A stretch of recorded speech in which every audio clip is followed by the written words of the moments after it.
ఆకుపూజ, బిల్వార్చన, తైలాభిషేకం, నెయ్యభిషేకం, పాలాభిషేకం, పుష్పాభిషేకం, కోటి దీపార్చన, సహస్రార్చన, కుంకుమార్చన, కుంభాభిషేకం, పుష్కర స్నానం, పుణ్యనది స్నానం, గోదానం, భూదానం, అన్నదానం, వస్త్రదానం, జపం, తపం, వ్రతం, మండల దీక్ష, కొబ్బరి టెంకాయలు, నిలువు దోపిడీలు, అగరబత్తీలు, తలనీలాలు, మంగళహారతులు. ఇన్ని ఎందుకు ఇవన్నీ అంటే చేసిన పాపాలు పోవటానికి. అంటే ఒకనాటికి నాకు వచ్చిన ధర్మ సందేహం ఏంటంటే, నేను చేసిన పాపాలకు ప్రతిగా ఇవన్నీ దేవుడికి నేను ఇచ్చే లంచాలు. ఇవన్నీ తీసుకొని నిజంగా దేవుడు నన్ను వదిలిపెడితే, పాపం పిల్లగాడు బిల్వార్చన చేశాడు, ఆకుపూజ చేశాడని నన్ను వదిలిపెడితే,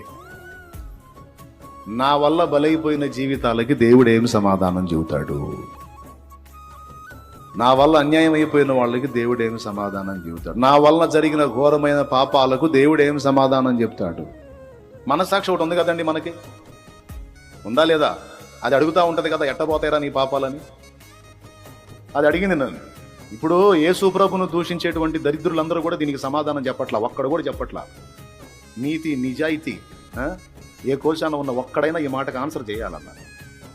యేసు ప్రభువు అంటున్న దౌర్భాగ్యుడా, నా పాపాలు ఎలా పోతాయో న్యాయంగా సమాధానం చెప్పురా నీచ చక్రవర్తి అని అడుగుతున్నాను నేను. ఎవరినైనా సరే చెప్పురా, నా పాపాలు ఎట్టబోతాయి చెప్పు, ఏ న్యాయం ప్రకారం పోతే ఎవడు తీసేస్తాడు చెప్పు, నా పాపాల కోసం బలైన వాడు ఎవడో చెప్పు, నా దోష శిక్షను మోసేవాడు ఎవడో చెప్పు, నా పాపముల నిమిత్తం పాప పరిహారార్థమై ప్రాణం పెట్టిన వాడెవడో, న్యాయం ప్రకారం నా మీదకి వచ్చే శిక్ష తన మీద వేసుకొని మోసిన వాడెవడో, లేకపోతే ఇంకో టైపులో ఎలా పోతాయి చెప్పు నా పాపాలు? చెప్పండి, మీరు చెప్పండి. తప్పు చేసిన వాడిని శిక్షించడం న్యాయమా, కమిషన్ తీసుకుని వదిలేయటం న్యాయమా? దేవుడేమన్నా లంచగొండా? దేవుడేమన్నా కమిషన్లకు కకృతి పడేవాడా?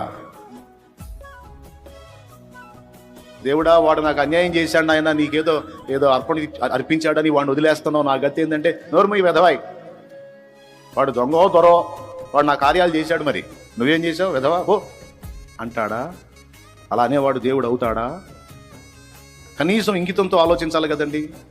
మనస్సాక్షి అనేది ఒకటి ఉంది కదా, అది సావలేదు కదా.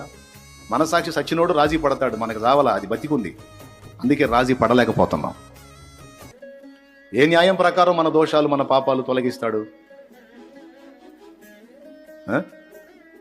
దానికి ఒక్కడు సమాధానం చెప్పట్ల న్యాయంగా. ఇదిగో ఈ కార్యము ద్వారా నీ పాపాలు పోతాయని చెప్పు, దానికి